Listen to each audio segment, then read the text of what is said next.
সুপ্রিয় দর্শক আসসালামু আলাইকুম। কেমন আছেন সবাই? আশা করি আল্লাহর রহমতে ভালোই আছেন। চলে এলাম আজকে একটা নতুন রেসিপি নিয়ে। চলুন তাহলে দেখি আজকের রেসিপিটি। আজকে বানিয়ে নেব কালবাউস মাছের আলু ঝিঙে দিয়ে ঝোল রেসিপি। এর জন্য প্রথমে আমি মাছটাকে আধ ঘন্টা আগে লবণ, হলুদ, পেঁয়াজ, রসুন, লঙ্কা বাটা দিয়ে মাখিয়ে রেখেছিলাম। আধ ঘন্টা হয়ে গেছে। এখন ওভেনে একটা কড়াই বসিয়ে সরিষার তেল ভালোভাবে গরম করে নিয়ে এখন মাছগুলো দিয়ে এরকম হালকা করে ভেজে নেব। এক সাইড এরকম হালকা করে ভাজা হয়ে গেছে, এখন অপর সাইডটা এরকম ভেজে নিচ্ছি। এটা বেশি কড়া করে ভাজা প্রয়োজন নেই, যেহেতু এটা রান্না হবে। এইদিকে আলু নিয়েছি আমি দুটো ছোটো সাইজের। আলুটাকে একই তেলের মধ্যে লবণ হলুদ দিয়ে ভেজে নেব। এখন লবণ হলুদ দিয়ে ভেজে নিলে আলুটা টেস্ট কিন্তু অনেকটা বেড়ে যায়। এরকমভাবে আমি আলুটা ভেজে নিয়েছি, যাতে এমনভাবে ভাজলাম সেদ্ধ হয়ে গেছে। এইদিকে অন্যদিকে একটা কড়াই বসিয়েছি। কড়াইটা ভালোভাবে গরম করে নিয়ে এখানে দিয়ে দিলাম সরিষার তেল। আর এদিকে আমি পেঁয়াজ, রসুন, লঙ্কা 8 থেকে 10টা মতো লঙ্কা দিয়েছি। যেমন সবজি থাকবে কিংবা ঝোল করবেন সেই হিসেবে আমি লঙ্কার পরিমাণটা দিয়েছি। আপনারা নিজেদের পছন্দ মতো ঝালটা দিয়ে দেবেন।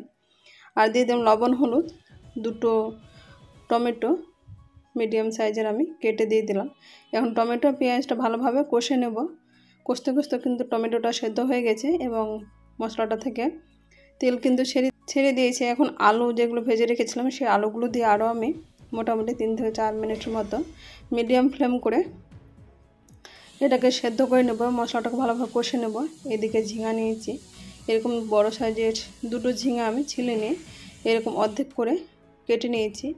এরকমভাবে পিস করে কেটে দিলে আলুর শেপে এরকম ঝোলের তরকারিতে বেশ দেখতে ভালো লাগে এবং সেদ্ধ ভালো হয়ে যায়।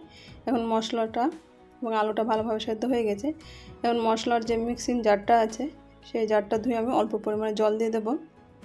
জল দিয়ে এখানে ফুল ফ্লেম করে এখন আমি কয়েক মিনিট এটাকে নেড়ে চেড়ে জলটা ভালোভাবে ফুটে গেছে। এখন যে ঝিঙাগুলো আছে সেই ঝিঙাগুলো দিয়ে দেব। ঝিঙার মধ্যে যেহেতু জল আছে এখানে কিন্তু কষতে কষতে অনেকটা জল বেরিয়ে যাবে। এরকমভাবে ঝিঙাটা কষে নিলে কিন্তু তরকারির মধ্যে টেস্ট অনেকটাই বেড়ে যায়।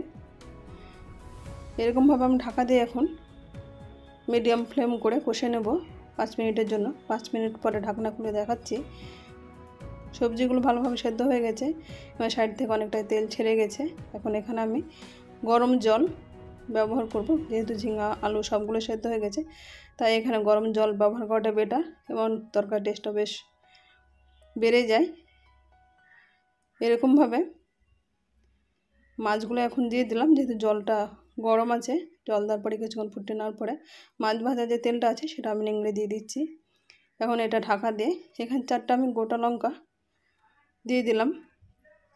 এখন ঢাকনা দিয়ে 2 মিনিট ফুটে নেওয়ার পরে এখানে আমি ফজলি আম 2 টুকরো দিয়ে দিলাম।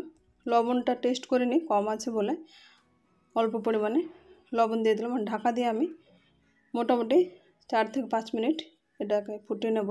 5 মিনিট হয়ে গেছে, ভালোভাবে তরকারিটা ফুটে গেছে এবং সেদ্ধ হয়ে গেছে, ঝোলটা অনেকটা কমে গেছে। এখন এটা ওভেন বন্ধ করে দেব।